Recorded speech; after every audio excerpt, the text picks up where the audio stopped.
can see that we have all of the attendees. And I would like to welcome you all to the first Big Things webinar about real-time anomaly detection architecture using Kafka. First, I would like to introduce all of the hosts. My name is Demi Ben-Ari, and we have with us Shlomi Hassan. We're both the co-founders of the Big Things data community. And we're really honored to have Gwen Shapira at Confluent with us. And I will let Gwen to introduce herself and start the webinar. Gwen. Okay, hi everyone. It's really exciting to do. I don't do a lot of webinars, and what I really wanted to kind of present to an Israeli group, and it's due to limited travel, and it's pretty amazing what technologies can do these days. So it's really good to be here. And thanks for Demi, Shlomi, and Tracy for helping make it all happen. So we're here to talk about architecture for real-time anomaly detection. Just to be clear what we're talking about, I will talk about all kind of data processing patterns and the problem space, and give kind of a reference architecture of what the systems usually look like, and go into the components. I will not talk that much about anomaly detection algorithms. First, because they're super specific to the specific problem you're working on, and second, because usually when I show up at a customer and help them build an architecture, the one thing they never let me see is the actual fraud detection algorithms. They tell me what data they need, they tell me where do they get the data from, they never actually let me see, like I go to Visa and they never really tell me, oh, this is how we detect credit card fraud. I suspect they have pretty good reasons for not keeping it kind of under the covers and not telling anyone. Either it's really, really good, and then once you learn it, everyone will be excited and try to start breaking it, or it's actually really wimpy and we'll never trust Visa again. So everything except the actual how to detect fraud will be included here. Mm-hmm. So one second, before we start the intro, I would like to say only about the questions. We've got a couple of questions during before the webinar, and we've sent everything to Gwen. She will answer all of these questions in the finish of the presentation. And if you have any other questions, please write them in the chat, and or in the Facebook group or in the meetup group. We will assemble all of the questions and send them to Gwen, and then when she answers everything, we'll post it on the Facebook group and the meetup group and the emailing list and everything. So sorry for the interference.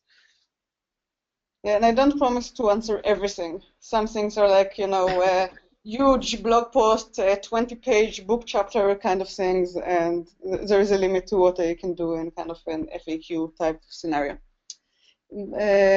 Anyway, back to what we'll talk about.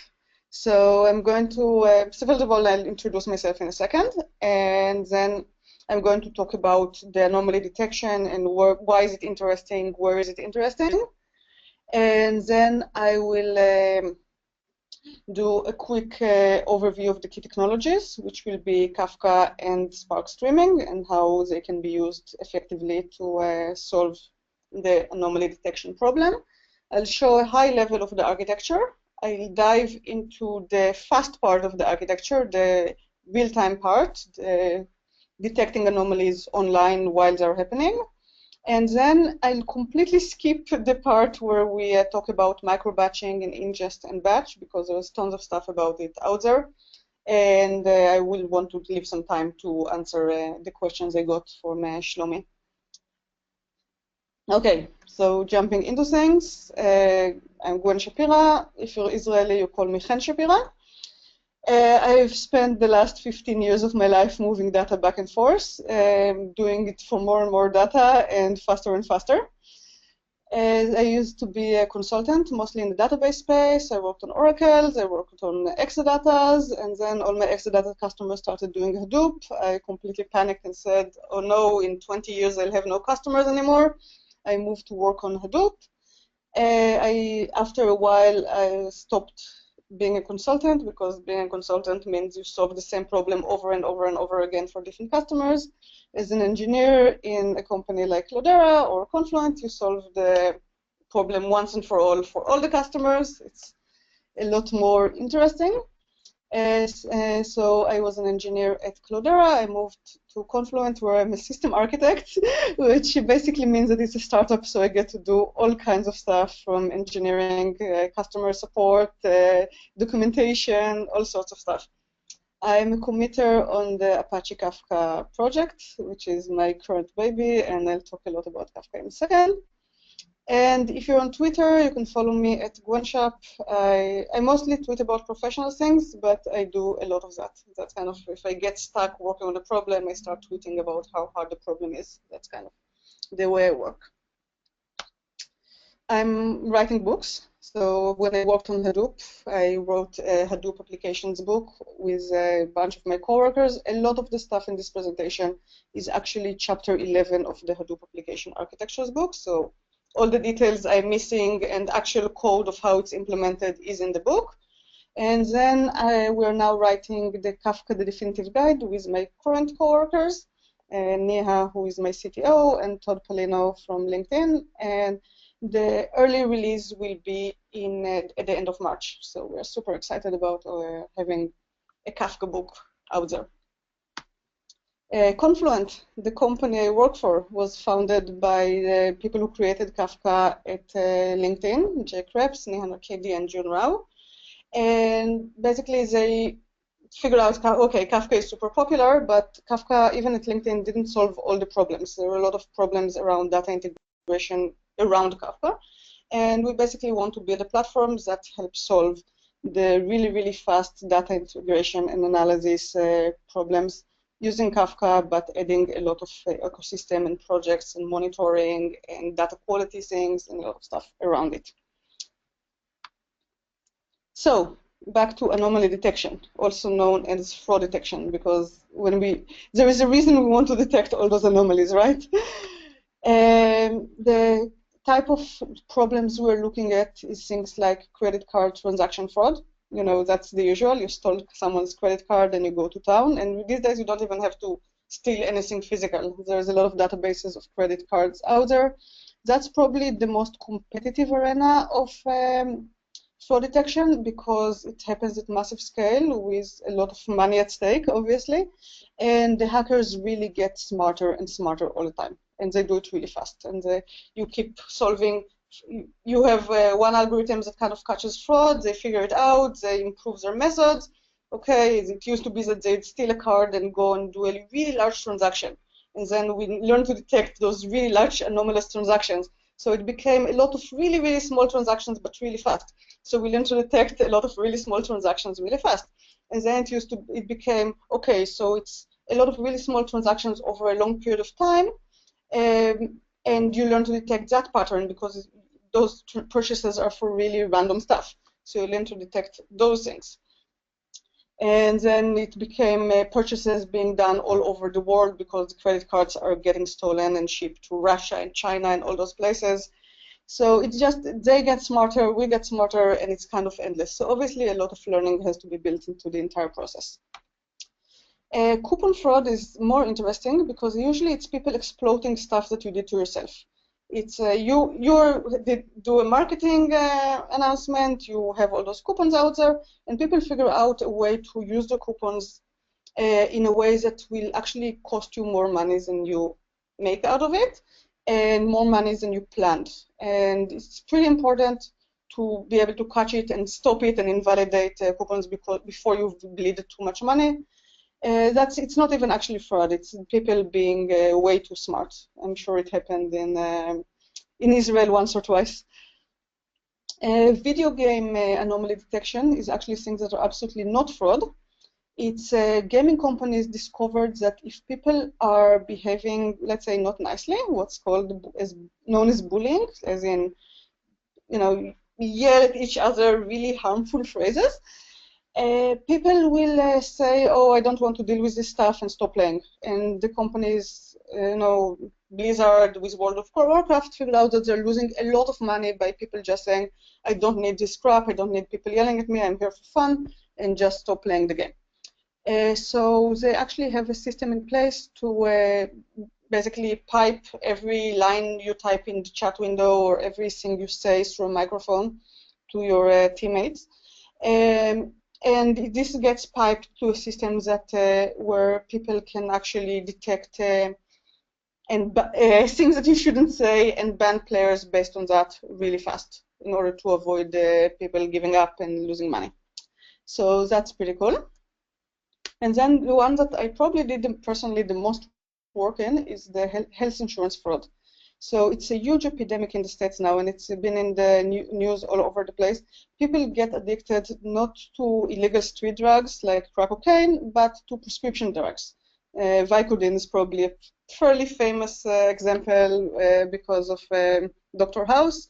And people who get addicted to prescription drugs will basically do everything they can to get them. And this includes identity fraud, basically saying they're someone else in order to get access to drugs. This person has already been in the emergency room and asked for drugs 5 times this week, so I better dress up and pretend to be someone else in order to avoid the nurses already recognizing me and throwing me out. It can be doctor shopping, going to a lot of doctors and to see who will give me the drugs I need. Obviously not telling everyone that you're going to other doctors. It can be things like finding a doctor that is very liberal at prescribing those drugs. Maybe there are some doctors who actually actively get patients hooked on the drugs so they can sell them, and basically it's kind of the doctors become drug dealers. So it's super important to find those. Obviously, all those behaviors have a pattern in the system. It's easy to detect a doctor that overprescribes drugs. It's easy to detect patients who use a lot of them. It's fairly easy to detect people who doctor shop. You can see the pattern of them going to all those different doctors. It's really hard to detect people who change their identity. That's a place where we're still far behind. But hopefully creating fraudulent paperwork is becoming more challenging. So that's one way to look at that. That's done by another branch of the government. It's not really part of the health insurance fraud detection. So we have all those problems. Like we need to detect anomalous events. And in order to figure out how to build a system that helps you do that, we went back to the drawing board and said, how do people detect anomalous events? And one of my coworkers, when we worked on the problem, he is a very avid tennis player. And he said, well, when I'm playing tennis, I have to react really quickly to all those events. And the events are all over the board, right? Sometimes the ball comes right at me and it's super easy. Sometimes I have to jump across the entire field to maybe make it to something that's completely out there. So how did I become really good at tennis? It's not me. It's the other guy who became good at tennis. I'm a catastrophe at tennis. So he basically said that, well, obviously when I'm in the field, I just react. It has to be, it's a split-second decisions. It has to be really fast. This is all based on stuff I learned before. I cannot learn something new when I'm in the field. So you need a system that can basically react as fast as possible based on stuff that it learned before, that it practiced, that it already knows how to do. So we need a super fast muscle memory-like system. But then tennis is played, as I learned, in a bunch of rounds, and you have some break between the rounds. And at that point, you can actually stop and say, oh, I noticed, I couldn't really think of it while playing, but now that I think of it, I noticed that my opponent has a really strong left hand, but a really weak backhand. So I can exploit it by trying to shoot more in that direction or do that thing.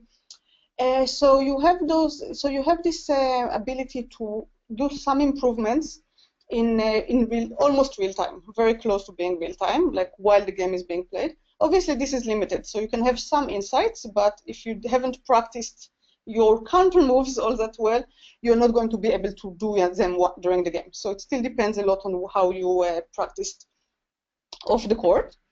And then, obviously, once the game is over, you go to your coach, you discuss the game, you have time, I need to work on this, I need to work on that, here's the new training plan, here's the things I'm working on. This is all happening completely offline. So you have those 3 systems, really fast muscle memory system, what we call real-time or near real-time. We have the reactive thinking in between the cycles, still very close to real time, but not quite. Those are usually micro batch systems. Spark streaming would be a good example. And then you have the batch system, batch analytics, sometimes even humans are involved, or really large, smart machine learning systems that need a lot of data to do the processing. and that happens completely offline. So humans and our system kind of have those 3 levels of how they work. So now I'm going to jump off the problem into the technologies I'm using, and then we'll jump back to the problem and see how those technologies are used.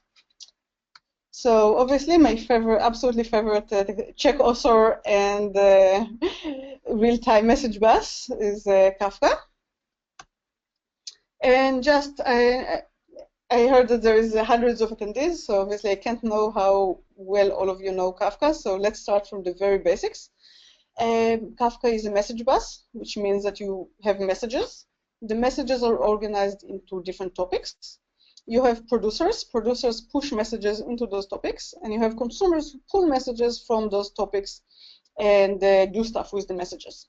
Very often an application is a consumer that gets messages from one side, and then also a producer that pushes new messages the other side. So you can definitely have both at once. Kafka is a distributed message bus, which means it runs on a cluster with many machines, at least hopefully. Those machines or nodes are known as brokers, because that's the normal term used in the message bus industry. So if we dive into this one topic and what it looks like from the inside, a topic is partitioned. Basically, those partitions are, if you come from the database world, it's pretty much like shards. That's how we scale. The more partitions topic have, the more parallel reads and writes it can take, the more machines you can spread it on. So partitions are, figuring out how to partition a topic is probably the most important decision you have to make when you do data modeling for Kafka. To be honest, there is not much other modeling to do because Kafka is a key value store. All the messages are just keys and values. So determining what is the key and then determining how many partitions is pretty much the only decisions you ever have to make.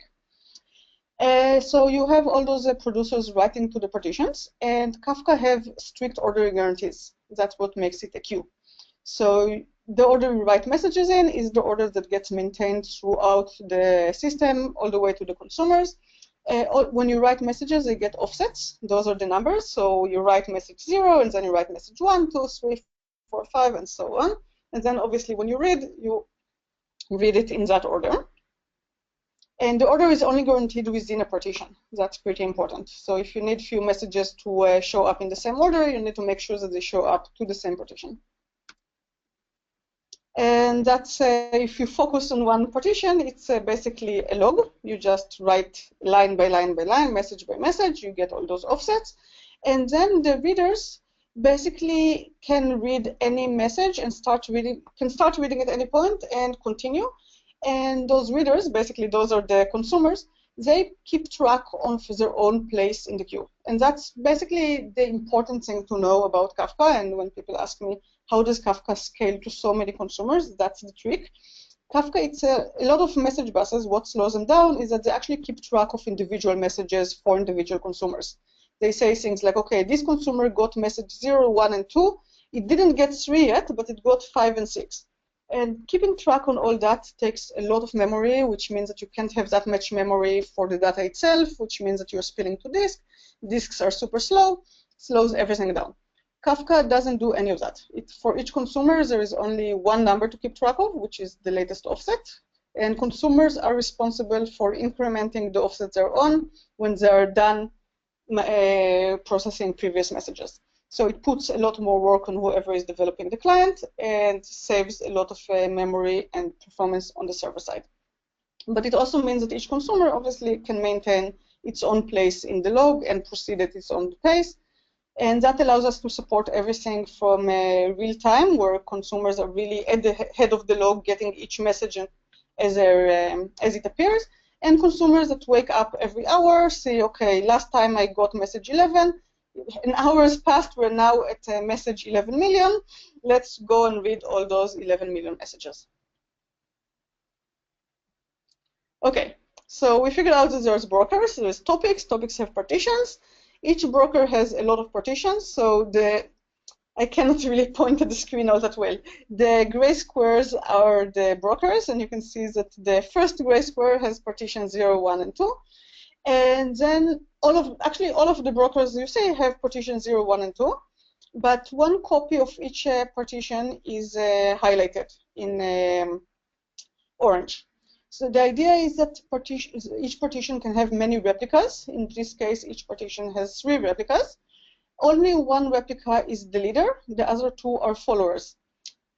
For reasons of consistency, and Kafka is definitely trying to be a bit more of a consistency system, especially since ordering guarantees are a hard form of consistency. It means that you only write to the leader, you only ever read from the leader, all the load is on the leader. The way to load balance is to have different leaders on different machines. The only job of the followers is to keep up with the leader and make sure that they are ready to become the leader if anything happens to a broker. So all the writes go to the leader of partition 0, and then they get replicated to the other 2 brokers, to the followers. And then if you write to partition 1, you write to the other broker, and it replicates. So the way to load balance is to make sure that you're writing to all the partitions equally, otherwise things will get out of whack completely. So make sure the leaders are spread around, and make sure that the partitions are spread around, that the writes are spread between partitions. How do we read? Well, writing is actually easy compared to reading. So one of the interesting properties of Kafka is that consumers can be organized into consumer groups. And all the consumers in one consumer group basically share the partitions. So you have over here, you have in consumer group X, you have 3 consumers. Each one of them are reading from its own partition, and you can see that they may be reading in different paces, and one of them is slightly behind with its offsets. Consumer group Y only have 1 consumer, which means that he is responsible from reading from all those partitions. The offsets are obviously per consumer group. Okay, so we learned about how producers work, we learned how consumers work. Now the important part for real-time data analysis in general is the consume-produce pattern, because all real-time data analysis pretty much works in the exact same way. You consume records from a Kafka topic, super simple, which just shows you how it's done. And then you do stuff to the data, right? You filter it, you do transformation, maybe you do lookup, maybe you do an aggregate. Whatever it is, you then write the result to another Kafka topic. And note that all of this can be done depending on how complex the processing is, obviously, but it can be done in fairly few lines of code. It's fairly simple. It's just an application. You can just go ahead and write it. You use 2 Kafka client libraries to do it. And therefore, we are always encouraging people to, if something is really that simple, to keep it simple. Like, why do you want to go into those huge frameworks if all you need is a small application? Because of the way consumer groups work, it's fairly easy to scale, right? You just add more and more of the copies of this application as long as they belong to the same consumer group and you have enough partitions. They will just share the data and scale out. You get high availability for free because Kafka load balances the consumers or fails over the consumers. If one of them crashes, another consumer will take over the partitions that were left unconsumed. And you can, I have a link here. You can basically take a look at an example. It does clickstream sessionization, and it basically just lets you. It's an example of how you can do what may be considered kind of maybe complex processing that you would need something like Spark. You can do it in something like 20 lines of code with a consumer and a producer. So I advocate keeping things simple. If you don't have those huge, intense algorithms that need a lot of data, just do something very straightforward. And as I mentioned, Kafka makes a lot of things easy. So obviously producers take care of the data partitioning, and it happens automatically by the key of the message. Consumers do load balancing and failover, so you can really add and remove those applications and scale it up and down any way you want, and you don't really need any sexy framework. I mean, you could use sexy frameworks. You could use Mesos, you could use Spark, you can use Storm, you can use all kinds of stuff, or you can, I mean, I trust that all of you know how to deploy applications. But we wanted to make it even better, so we added a few components to Kafka to make things even easier. The first is KConnect, which is basically export-import for Kafka. It already exists in 0.9, and it just We figured that every database have its export-import utility, and Kafka shouldn't be any different. It just makes it a bit easier to put data in and out. And then there is K-streams, which will show up in a few months, we hope, in Kafka 0.10. And that's basically the consumer producer client that I talked about. Basically, we have one client called K-processors that does consume and produce. And we added a K-stream library, which is kind of a DSL. It looks a bit like Spark. And I'll show you an example in a moment that allows you to make some high-level processing a bit easier.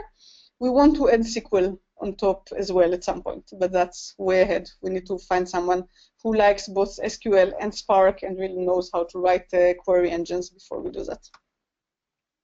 So Kafka Connect. Yes. Hi. I would like to interfere with one small question about the deployment part. You said that actually Kafka can be deployed on many frameworks or many. Not Kafka itself. The consumer, the Kafka clients. So consumer producers can be deployed in any way. Kafka itself doesn't work that well with a lot of different deployment methods. It's actually because of the way it uses the disk, it's a bit more conservative. So yeah, when I say deploying on any framework, I'm not talking about Kafka, I'm talking about consume produce. Whatever implements the consume produce pattern can be moved around and be scaled in a gazillion different ways. Thanks. Okay. Sure. Okay. So we're adding the Kafka Connect and we're adding the K-streams, which have the consumer producer client built in, and also a nice high-level language that I'll show you in a moment. Just a bit more details about Kafka Connect because it already exists. We announced it basically 2 months ago when we announced Kafka 0.9. And in those 2 months, people managed to write a JDBC connector and HDFS connector. 2 MySQL connectors that are basically tailing the MySQL binary log so they don't run queries, which is really, really cool. It's an option that I'm very excited about because by tailing the binary log, you take all the load off the production system, which is, as an ex-DBA, my favorite thing is to take a load off a database. We, for some reason, have 4 different Elasticsearch connectors. My only guess is that it's really easy to write them. We have a Cassandra connector. We have 2 S3 connectors. Again, my guess is that it's really easy to write to S3. We have an MQTT connector. MQTT is some kind of Internet of Things protocol. You can see the need. And then, obviously, every system needs a Twitter connector so we can do demos and examples. So this thing exists as well. And those are basically, I'm hearing about new ones on pretty much a daily basis. So it's pretty exciting to see how fast this is growing. Open source communities are pretty amazing. So I promised a K-stream example. This is probably, if you try to compile it right now, it will not work because they keep changing the APIs under me. But the main idea is that you can see basically the first 3 lines. We are building streams from 2 different Kafka topics. And one of the streams is actually a stream. The other stream is really a stream of data that represents a table. So we dumped from MySQL a table into Kafka. And then we do a left join, joining the prices of products to the names of the products or something like that. And basically a join returns a pair of the name and the price. And then we run a map function, mapping it to key values that has the name and the price as keys and values. And then we do a window aggregation, basically calculating the average price of each product as a rolling window for the last 10 seconds. And then we write the results to another topic. And it's still not as concise as pretty as I would like it to be, but it's compared to having to implement the consumers and producers and a lot of the aggregation and joins yourself. This is very succinct and very nice. And I think it's about as nice as it would look in something like Spark Streaming. The difference between this and Spark Streaming is that this is just I'm using a library in my own code, in my own application, so this can be part of a web app. Spark Streaming is obviously completely its own framework and something completely different. But they have a nice API, so we're trying to copy. So a bit more about where to find the Kafka connectors. You have a list of connectors in our website and the documentation, both for connector users and for people who want to develop connectors. So we have user and developer guide. K-Streams doesn't exist yet, so it doesn't have a documentation yet. Obviously, if you have a bunch of developers, the absolutely last thing they will possibly do is write the docs. But I do have the example online. You can try to make it compile, find out that the API changed again, and tinker with it until it works. It's a bit more of a Lego project at the moment. Okay, so Spark streaming, which is the way you would want to process things that maybe not real time right now, because Spark streaming is famously micro batching. So anything, you can do macro batches of a second, but I've heard that even that is a bit too slow, and most people do macro batches of a minute, more or less. And the way Spark streaming works, and the reason it's compelling, is that Spark has a really nice API for doing distributed processing on collections. So it basically takes collections of information and allows you to do things like map and reduce and all kind of processing on it, but very fast.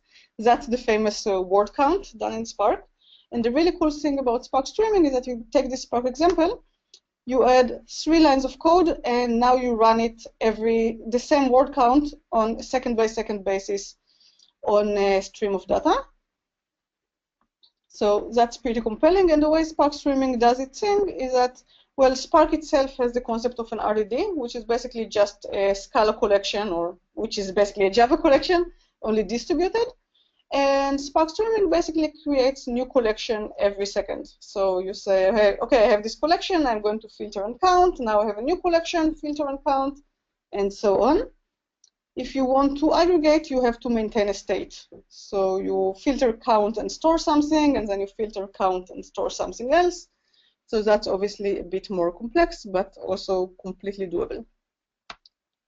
Okay. So we found out that we have Kafka, and Kafka has all those cool libraries that make it easy to basically get data, do something to it, and store it somewhere else really, really fast. And we have Spark streaming, which allows you to do more complex computations, but in 1 second, 1 minute intervals. How does it all work together? Like, going back to fraud detection, how do we actually use it to detect fraud? So don't run away. That's kind of the full architecture, or at high level how things look. And over here you see that we have basically a web application talking to Kafka, putting in the events. That's on the left side. Oh, it kills me that I can't really point at things. So on the left side you have a web app writing data to Kafka, but also it can read data from Kafka. And then you have multiple things reading data from Kafka. So you have Spark streaming, reading data from Kafka, and basically doing, remember when we talked about the 3 systems? We have the really immediate reaction, almost immediate reaction, and like between plays reaction, and then the offline reaction. You basically see all those things here. So Spark streaming gets data from Kafka for the between plays reaction. So it gets data in a minute batch, and it can see things changing minute by minute. Which in case of fraud detection, especially in credit cards, sometimes it allows you to detect things that are suspicious because of a pattern, like a new purchase every 10 minutes, for example, is something that Spark streaming will be able to detect because it has this large window of events that it's looking at. And it's writing results to something like HBase, or if you like Cassandra, you write it to Cassandra or something like that. Basically, somewhere we can tell you what it learned. Like, oh, we're seeing those kind of issues showing up. Meanwhile, we have Flume agents, and Flume agents are really just containers for the consume and produce patterns. So think about it as consumers and producers. They are also getting the events. They are already working with rules that are cached in memory, so they can react really, really fast. And say things like, the last 3 purchases of this user are in the US, but now we got a new one in, let's say, China, and it's only 2 hours apart. That doesn't make sense. So you flag those events. Or this is a purchase at a store he'd never been at before, in a city he's never been at before, that is over $2,000. This is suspicious. Let's flag it. So all those little rules that are really, really fast to compute, and you can do it in real time, those happen in those consume produce. So you basically consume that event, you say looks suspicious, doesn't look suspicious, you write the result back for Kafka, and it goes back to the web app. Everything that this agent does also goes to some kind of an offline storage. HDFS is pretty common, but you may have your own. And by everything, I mean all the transactions that it sees, and also all the decisions that it makes, what was suspicious, what was okay, and all the reasons it made the decisions. This looks suspicious because it breaks rules 1, 5, and 6. This is suspicious because it breaks rule 2, 3 different times. That kind of thing. And then you can see that it's also consuming data not just directly from Kafka, but also from the HBase cluster or Cassandra cluster. And that's what allows it to update with new rules. Basically, the Spark streaming may figure out that, hey, we need a new rule to prevent something that's happening right now. It writes it in there, and Kafka will get it. The Kafka consumer producer app will get it within basically milliseconds. The data that gets written to Hadoop over there, that will have some kind of offline processing, maybe people looking at it, maybe some kind of a MapReduce job, whatever, and that's what does the long-term decisions of how analysts want to adjust the rules again, and the rules go to that HBase cluster. If we look at how you do it with just Kafka, we haven't tried yet, but we think it's very possible. You can basically see how much it simplifies things. So now, instead of Spark streaming, we basically have Kafka streams doing a lot of the near real-time patterns. You can see that we don't really need HBase anymore, because Kafka, I mean, you already have Kafka streams doing the processing. It's already reading data from the topics that has the events. It can also read data from a topic that has the rules. So you just need to write new rules to this topic and have a consumer consume it. And then it will put a new rule in the cache. You don't really need to go and query an HBase database for that. So that's pretty cool. We managed to get rid of one component. Remember that if you're in operations, getting rid of one component, especially if it's something like HBase, it's huge. So it's nice that we managed to get rid of that. We do the local cache processing with K-streams, and you can, obviously it's just an app, you can deploy it on whatever you really want. And then you do the near real-time review and the rule changes. You do it. You can still do it in Spark streaming, because hey, it can read and write from Kafka just like anyone else. And you can also try to do it in K-streams and see if, how that works. And you can also, and then you can use KConnect. By the way, the photo looks like, the picture looks like it has 2 Kafka clusters, but you really can use the same Kafka cluster for both. I just did it to make the whole layout a bit nicer. So then you use Kafka connector to dump from Kafka to an offline system, which can be any offline system you want. It can be NoSQL like Cassandra, it can be HDFS, it can be something like in-memory like MemSQL, it can be a data warehouse, and then you still need another system to do the batch offline processing. Kafka doesn't really help you with that. But then the results obviously go into Kafka when you write the rules. One thing about all those rules that I personally really liked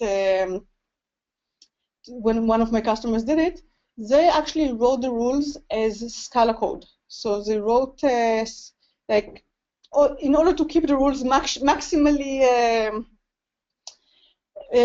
flexible, instead of having some kind of a rule language, they just said, okay, we're going to write Scala code into Kafka.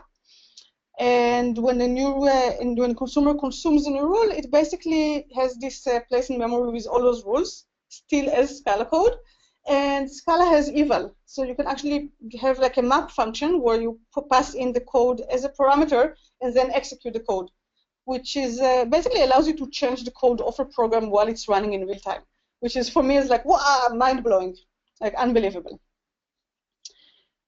So that's more or less what it would look like with just Kafka and a data warehouse. And then if you go into the processor a bit, you can see that it's reading and writing from, it does a lot with Kafka. So obviously it needs to get the transactions, so it's consuming transactions. And then it's also consuming profiles. Profiles is the stuff we learn about a specific user. What does the user normally do? What shops does he normally buy at? What doctors does he normally visit? where does he work, because anything that happens too far away from his home or work is considered a bit suspicious. What were the last 5 places he shopped at, and what is the geographical region?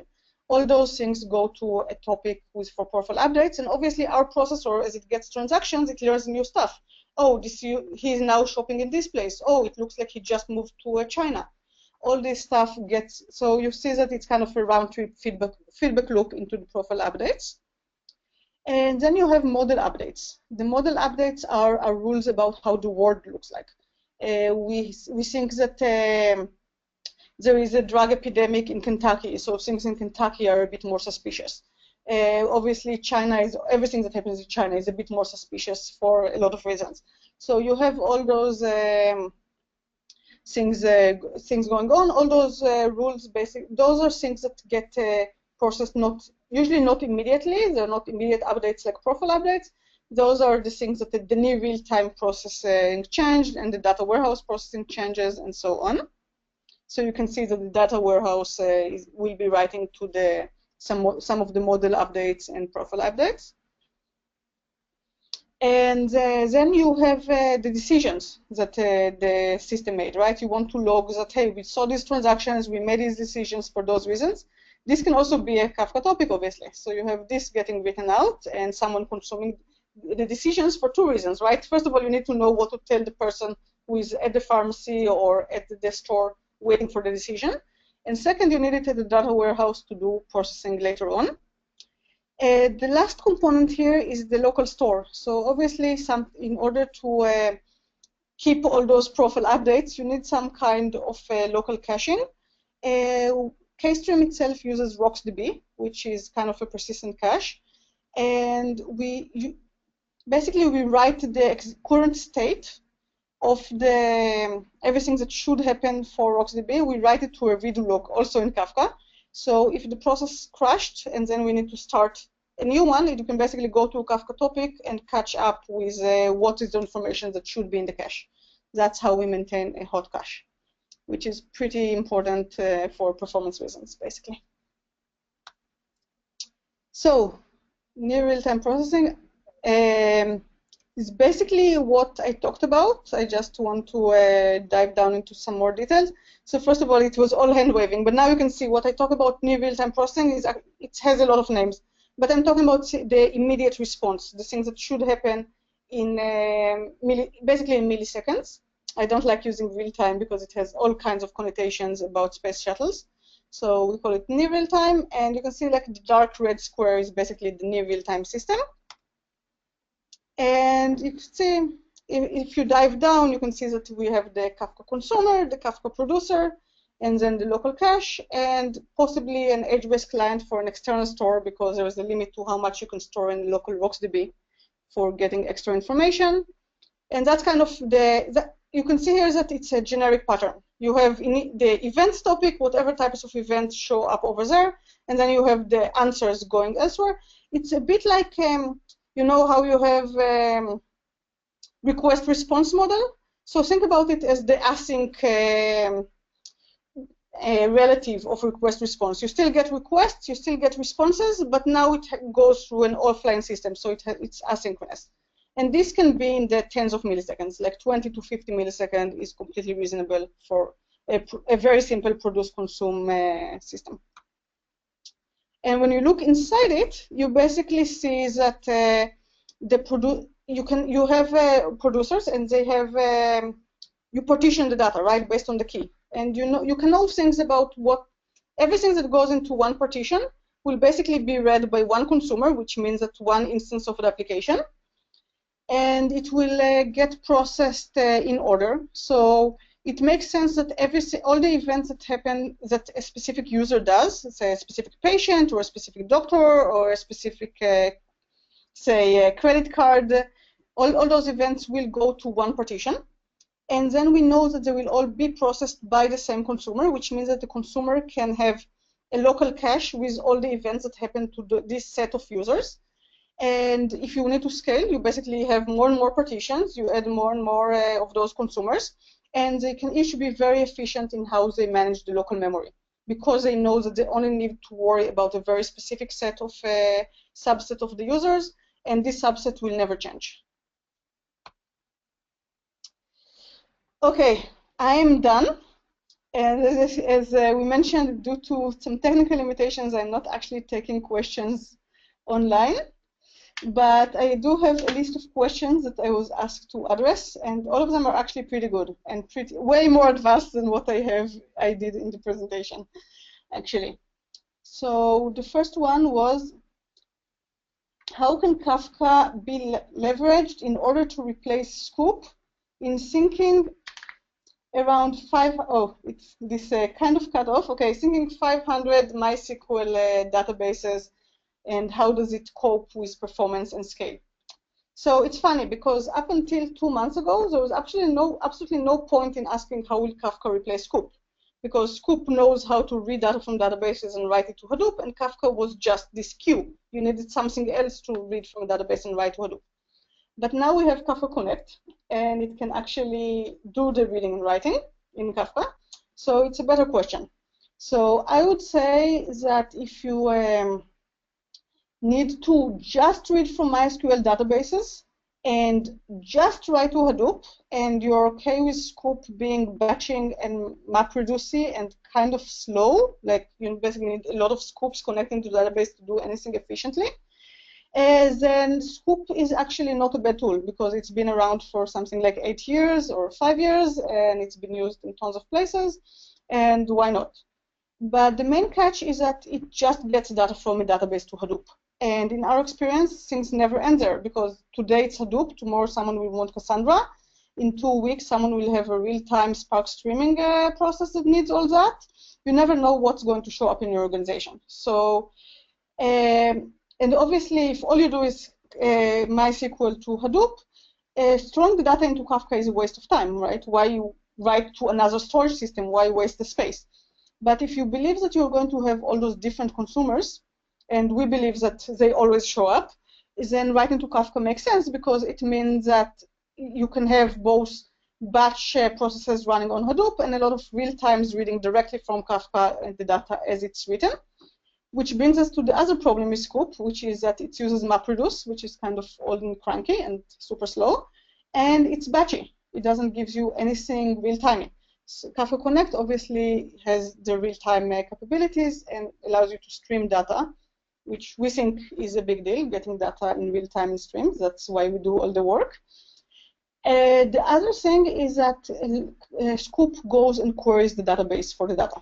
A lot of DBAs don't like it for obvious reasons. You definitely can't do too much of it in parallel. Kafka connectors seem to be focusing on mining the database redo log, right? Because everyone who loves Kafka loves those logs, love being able to get the changes as they happen one by one. And all the databases have logs. Kafka is built through writing logs. So we basically, MySQL connector will mine the MySQL bin log. Oracle connector will basically connect to Golden Gate, which mines the Oracle redo log. So you're basically going to see a change in querying a specific state of the database to getting a stream of events as they occur.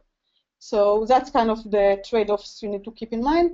In terms of performance and scale, I didn't do too much performance testing on KafkaConnect and on the different MySQL connectors. But I have to say that being slower than Sqoop will require some effort, because it's not a very fast system, and you need a lot of different Sqoopers in order to get good performance out of it. Another thing that I noticed, if you look at our webpage for all those different connectors, there is a new project called Debezium, which is a project by Red Hat. I didn't check what Debezium actually means, but they're planning on basically just focusing on change data capture connectors for a bunch of databases written for KafkaConnect. So we really appreciate Red Hat for believing in us so much that they're going to go to do all this project. Okay, more questions. I had multiple questions about good tools for monitoring Kafka. So currently, Kafka publishes metrics in JMX and Yammer. There is a lot of systems that are really good at collecting JMX and Yammer metrics. And for some reason, I've only seen our customers use pretty much just two of them, which would be Grafana, which is kind of Graph-based, but with a really good UI, and something called Datadog for people who are running on the web. I'm sure they have a lot of competitors, but for some reason, these are the tools that everyone are using.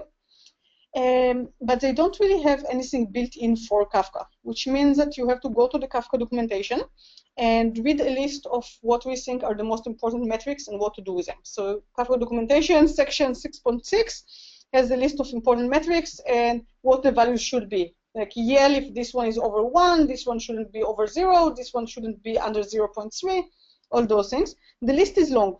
And the first thing my customers usually do is completely panic over, oh my God, okay, we have all those, but which ones are really important? So believe me when I say that they're all really important.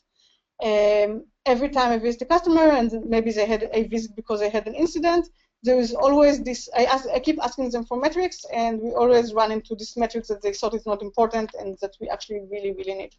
So it's not that much, I mean, okay, it's a lot of work adding all of them, but you only need to do it once. So I highly recommend doing it. If you go to my GitHub page, so it's github.com/GwenShap, there is a directory called DevOps Ops Training or something. If you drill down into it, there is actually a YAML file that has the configuration for how to get all the important monitors into Graphite. So you can, and some instructions on how to use it. So you can take a look there.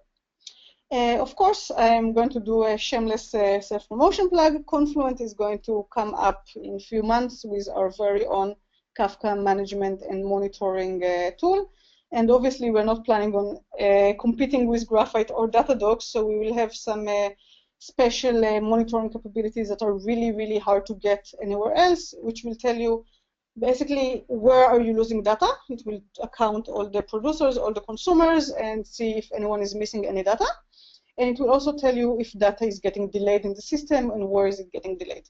So look forward for that. We'll obviously let everyone know when it happens.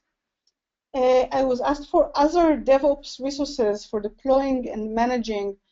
Again, coming soon. We don't have that many good deployment tools now. We have RPMs and Debian files for deploying on Ubuntu and Debians and Red Hats and SUSE and all those. And then for managing, you're kind of on your own, writing your own scripts for now. I mean, that's pretty much what our users do.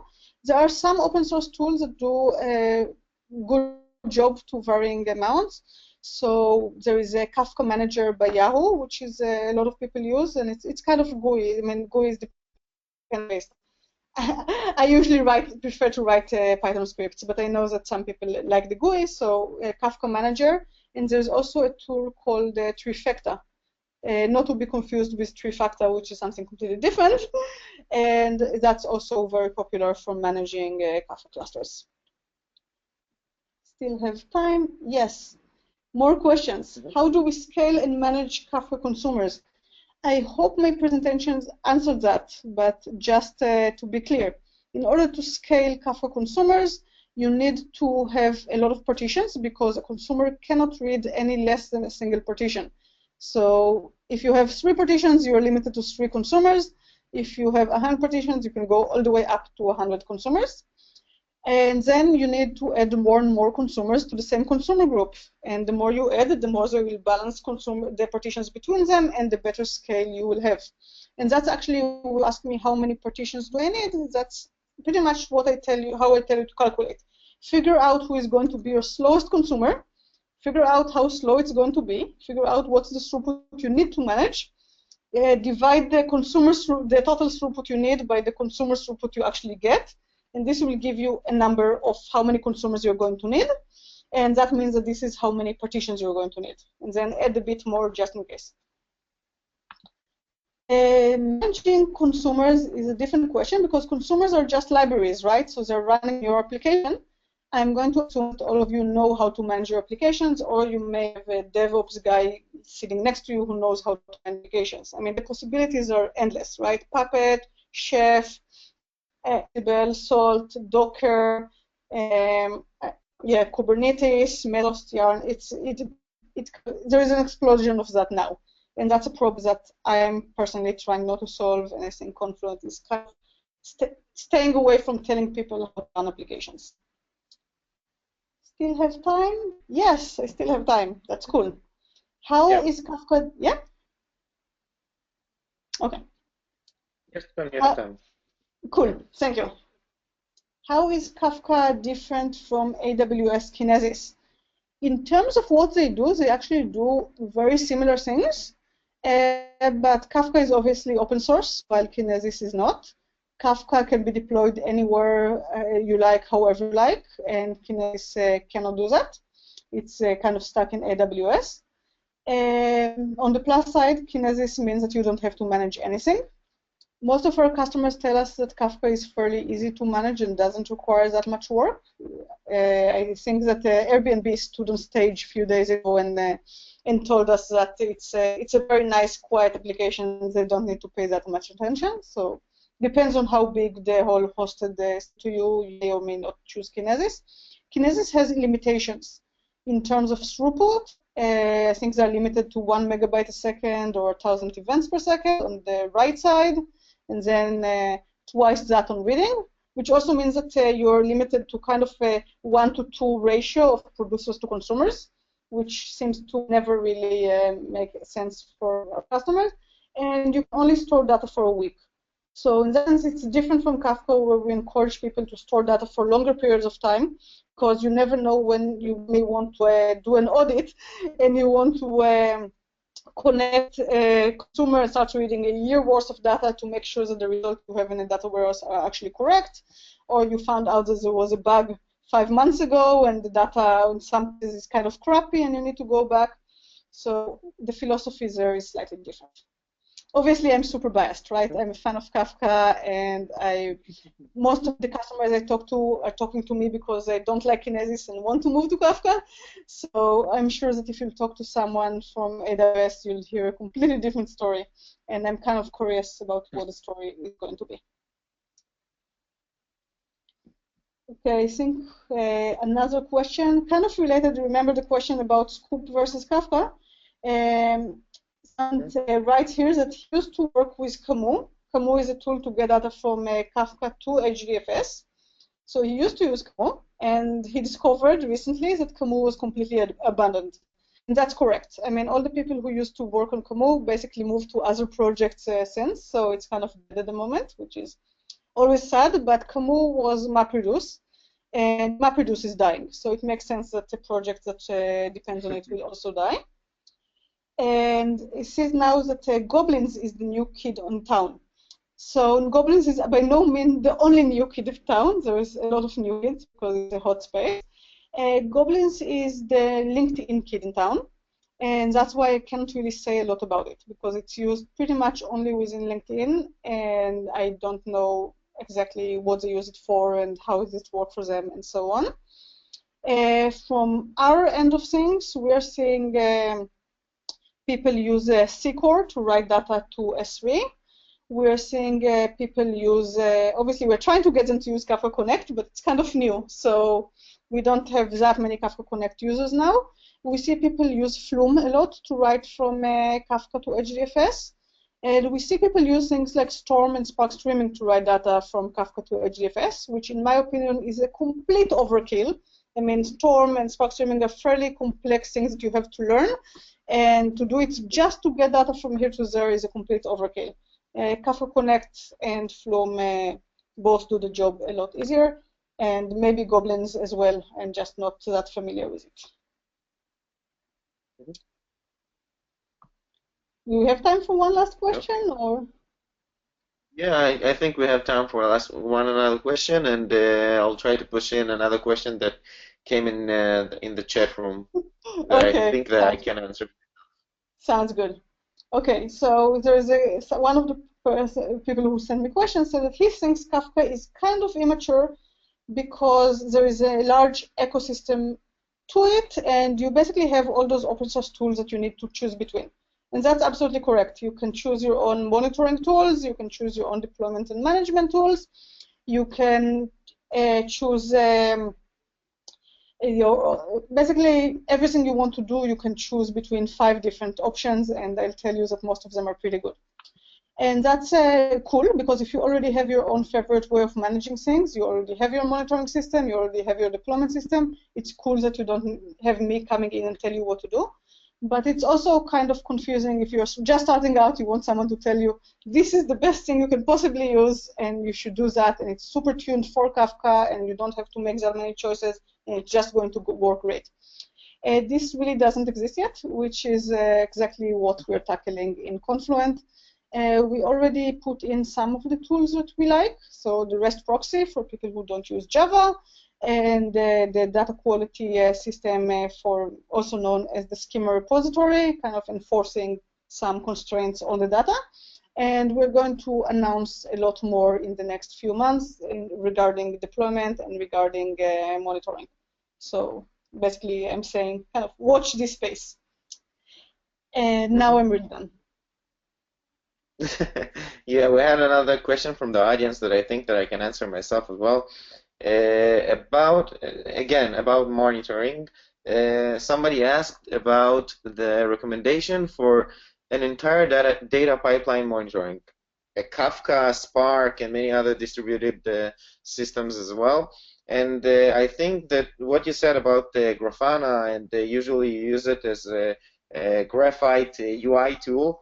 Most of the people that I know actually chose to install some kind of agents like collectd or statsd over the nodes, the data nodes, and everything in their clusters, and they report back to Graphite, because you can see in one dashboard all of your metrics, both the system and what happens in the OS, what happens to your JVMs usually if you run things on Java, and your application metrics as well. And you can see and combine all of the things on a single graph and see what happens in the beginning of some kind of process you're running, and what's happening during the time that everything is running. So it's pretty easy to combine everything in one tool. It's like a data sink that you drop a lot of metrics into it and see in one place all of the metrics combined.